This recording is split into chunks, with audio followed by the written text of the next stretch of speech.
네, 할렐루야. 3월 14일 화요일 짱목과 말씀 수다의 시간입니다.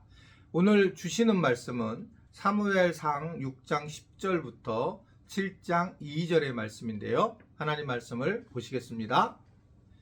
그 사람들이 그같이 하여 전나는 소 둘을 끌어다가 수레를 메우고 송아지들은 집에 가두고 여호와의 궤와 및 금주와 그들의 독종의 형상을 담은 상자를 수레 위에 실으니 암소가 벳세메스 길로 바로 행하여 대로로 가며 갈대에 울고 좌우로 치우치지 아니하였고 블레셋 방백들은 벳세메스 경계선까지 따라가니라.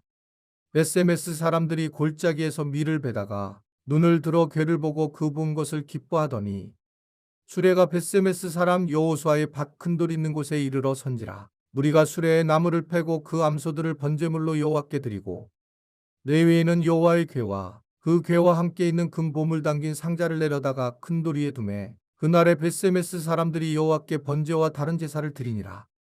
블레셋 5 방백이 이것을 보고 그날에 에그론으로 돌아갔더라. 블레셋 사람이 여호와께 속건제물로 드린 금 독종은 이러하니 아스돗을 위하여 하나요, 가산을 위하여 하나요, 아스글론을 위하여 하나요, 가드를 위하여 하나요, 에그론을 위하여 하나이며 드린 바 금쥐들은 견고한 성읍에서부터 시골의 마을에까지 그리고 사람들이 여호와의 궤를 놓은 큰 돌에 이르기까지 5 방백들에게 속한 블레셋 사람들의 모든 성읍들의 수대로였더라. 그 돌은 벳세메스 사람 여호수아의 밭에 오늘까지 있더라. 벳세메스 사람들이 여호와의 궤를 들여다본 까닭에 그들을 치사 5만 70명을 죽이신지라. 여호와께서 백성을 쳐서 크게 살육하셨으므로 백성이 슬피 울었더라. 벳세메스 사람들이 이르되 이 거룩하신 하나님 여호와 앞에 누가 능히 서리요 그를 우리에게서 누구에게로 올라가시게 할까 하고 전령들을 기럇 여아림 주민에게 보내어 이르되 블레셋 사람들이 여호와의 궤를 도로 가져왔으니 너희는 내려와서 그것을 너희에게로 옮겨가라. 사무엘상 7장. 기럇 여아림 사람들이 와서 여호와의 궤를 옮겨 산에 사는 아비나답의 집에 들여놓고 그의 아들 엘리야사를 거룩하게 구별하여 여호와의 궤를 지키게 하였더니 궤가 기럇 여아림에 들어간 날부터 20년 동안 오래 있은지라. 이스라엘 온 족속이 여호와를 사모하니라. 네, 블레셋 사람들이 고통당하게 되어 자기 민족이 이유는 여호와의 법궤를 가져왔기 때문이었고 또 여호와의 법궤를 이제 돌려보내기 위해서 이들은 머리를 쓰게 됩니다. 확인을 하고 싶어서 송아지를 낳은 암소 2마리를 보내게 되고 그 암소 2마리가 벳세메스로 향하게 되면 하나님이 하신 일이고 그렇지 않다면 이것은 우연이다 라고 생각을 하게 되었습니다. 그런데 이 암소 2마리가 좌우로 치우치지 아니하고 바로 벳세메스로 향하게 되면서 하나님께서 바로 이 일에 개입하셨다라는 것을 깨닫게 되는 겁니다. 오늘은 우리가 한번 이 벳세메스 암소에 대해서 어제는 우리가 숫자에 대해서 생각했는데 암소에 대해서 한번 생각을 해볼까요? 이 암소는 어떤 소였을까? 이 암소는 우리는 그래서 어떻게 살아야 될까? 첫 번째는 사명의 짐을 맡은 암소다라는 걸 볼 수 있습니다. 오늘 보면 10절에 보면 그 사람들이 그같이 하여 전난 소 둘을 끌어다가 수레에 메우고 송아지 둘을 집에 가두고 라고 하는 장면이 나오죠. 결국은 이러한 상황에 즉 자녀들 즉 송아지를 놔두고는 그런 상황에도 가야 될 길들을 바로 가는 사실은 사명자의 모습을 우리는 충분히 유추할 수 있는 그런 내용들이에요. 우리는 이제 신앙생활을 지금 이렇게 편하게 하고 있잖아요. 사실은 뭐 코로나라서 코로나에 걸릴까봐 나올까봐 두려워하는 것도 2, 3년 됐고 그렇지만 실제로 많은 사람들은 특별히 선교사들은 목숨을 걸고 사명감을 가지고 선교를 하는 경우 지금 너무 많이 있습니다. 뭐 여러 군데서 다 그렇지만 또 북한 선교를 하시는 분들도 중국에서 하시는 분들 보게 되면 정말 굉장하고 저희 교회가 지금 같이 협력하고 있는 우정구 전은미 선교사님네도 감옥에 갈 정도예요. 끌려가서 그 지역에 있는 사민들이 계속 죽인다고 하고 그리고 거짓으로 하게 되고 칼을 휘둘기도 하고 그러면서 굉장히 위협적인 그런 상황을 견출하게 되는 걸 볼 수 있습니다. 그럼 왜 남아공에 가서 개인 있을까? 그건 아주 간단한 거예요. 사명 때문에 그러는 거지. 돈을 벌러 간 것도 아니고 편하려고 하는 것도 아니라 사명감을 가지고 가는 그런 모습들을 엿보게 됩니다. 이 소들도 사명감을 가지고 그냥 하나님이 원하시는 방향으로 이끌기 위해서 가는 모습을 우리가 첫 번째 보게 되고요. 두 번째는 이들은 좌우로 치우치지 아니하고 갔다라는 거죠. 그것을 이제 이 12절에 보게 되면 베세메스 길로 바로 향하여 대로로 가며 갈 때에 좌우로 치우치지 아니하였다. 그래서 그냥 바로 갔다라고 하는 것을 이야기하고 있습니다. 우리가 살면서 여러 가지 우리가 신앙생활에 어려움을 겪을 때가 있고 좌우로 치우칠 때가 있고 고통스러울 때가 많이 있고 괴로울 때가 많이 있습니다. 그럴 때마다 우리의 사명을 알고 그냥 바로 가는 것이 굉장히 중요하다라는 겁니다. 교회가 사명자를 늘 생각해요. 예배자도 중요하지만 사명자를.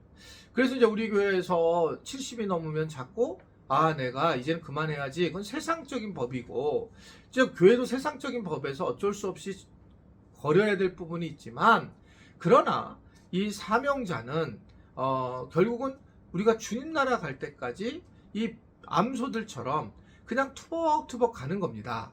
중보기도라든지 또는 무슨 뭐 다른 식당 봉사라든지 뭐 어떤 봉사도 마찬가지예요. 전도라든지 이것은 쉬는 게 아니고 우리가 죽을 때까지 해야 될 사명이고 그것이 힘이 있으면 우리가 섬기는 게 너무 당연하다는 거죠.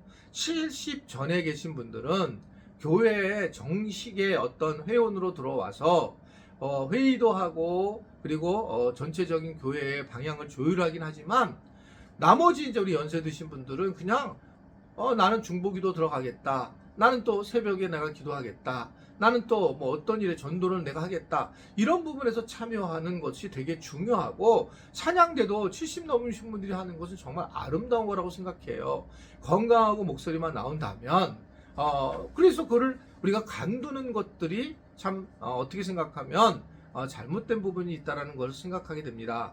저는 이제 참 제가 목회하면서 약간 실수한 부분이 이 부분인데 개인적으로 젊은 사람들이 사명자의 길을 열어주기 위해서 빨리 좀 이제 젊은 분들이 좀 올라오기를 간절히 바라는 마음이 저한테 있지만 사실은 그래서 그렇게 진행했는데 나중에 보았더니 이게 또 위에 분들이 잘 끌고 가야 되는 거고 아랫 분들도 그래서 젊은 분들도 따라오는 것이지 그냥 밀어내서 그분들을 리더십으로만 올리는 건 잘못된 부분이다라는 걸 생각을 하게 되는 마음이 들었었어요. 그래서 이제는 정말 좀 그렇게 좀 정리해 보니까 교회가 안정돼 간다라는 것들을 생각합니다. 그러면 젊은 사람들도 바로바로 스스로 올라와야 돼요. 이 부분이 저는 이제 오히려 너무 나이가 들려서 사역자들이 쓸까봐 걱정이 된 건데 이 소위 말하면 뭐 아기를 어느 정도 키워놓으면 아이를 뭐 5살 이상을 키워놨으면 그 뒤부터는 이제 사역자로 들어오는 것이 너무 당연하고 그래서 하나님 앞에 어떻게 하고 살아가야 될지를 우리가 생각하는 것 자체가 매우 중요한 사람의 모습이다. 좌로나 우로나 치우치지 않았다는 거예요. 그것이 매우 중요한 거고 결국은 이러한 결단이 주님의 제자로서 세워지는 거다. 예수님의 제자들도 배와 그물을 버려두고 주님을 쫓았다라는 결단을 하게 되고 끝까지 주님을 따르는 그런 모습을 보이고 있는 것을 볼 수가 있습니다. 마지막 하나는 이 소들이 사명을 다하고 제물로 드려지게 되는 장면이 14절 15절에 나타나게 되는 걸 볼 수가 있습니다. 우리가 가장 중요하게 생각해야 될 부분이에요. 이 세상을 이제 떠나게 되고 저도 이제 우리 교회에서 담임 목사를 떠나게 될 때가 있었는데 여기 있을 때가 중요한 게 아니라 떠날 때가 매우 중요하다라는 겁니다.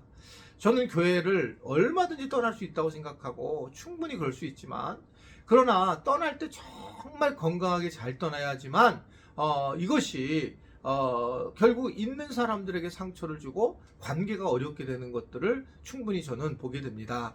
떠날 때 그냥 좀 당당하게 진솔하게 떠나게 되면 되는 거라고 보여지는데 그렇지 않고 여러 가지 말을 하면서 떠나게 되면 본인도 힘들고 남아있는 사람들도 힘든 경우를 많이 보게 돼요. 마찬가지입니다. 사역자를 떠날 때도 이 세상을 떠날 때 마찬가지고 저도 만약에 담임 목사를 떠날 때 제일 많이 지금 기도하는 거는 정말 내가 이 교회를 설립하고 달려왔지만 이 교회는 하나님의 교회라는 걸 생각을 꾸준히 하면서 어떻게든 후임이 이 교회를 잘 이끌 수 있도록 안내하는 것이 제가 가장 중요한 일이라고 생각하고, 아무리 지금 목회를 잘했더라도 이제 나중에 은퇴 이후에 제가 잘못 만약에 처신을 하게 됐을 때는 우리 교회가 굉장히 어려워질 거라는 것을 알고 있는 겁니다. 다 그랬어요. 하나님의 사역자들은 마지막은 불사렸었습니다. 자기를 죽였어요. 에스더도 그랬고, 스데반도 그랬고, 사도 바울도 그랬고, 베드로도, 야고보도, 나머지 다 없어졌어요. 이 땅에서 없어지면서 교회를 세워나갔던 사실을 보게 됩니다. 우리 지체들도 이 교회를 섬기고 또한 하나님의 나라를 섬길 때에 내가 언제든지 내가 죽고 주님이 사는 그런 마음을 가지고 최선을 다하는 우리 지체들이 될 수 있게 되기를 바라고, 바로 두 마리의 암소와 같은 그런 신앙의 모습이 우리 삶의 중심이 되기를 간절히 바랍니다. 기도하겠습니다. 하나님 아버지, 암소를 묵상하면서 어떻게 사명자로 살아야 될지를 깨닫게 하시니 감사합니다. 우리도 암소처럼 좌우로 치우치지 아니하고 주님만을 바라보면서 우리의 삶에서 내가 드러나는 것이 아니라 주님이 드러나는 삶을 살아가는 우리 모두가 되도록 도와 주옵소서. 예수님의 이름으로 기도드리옵나이다. 아멘.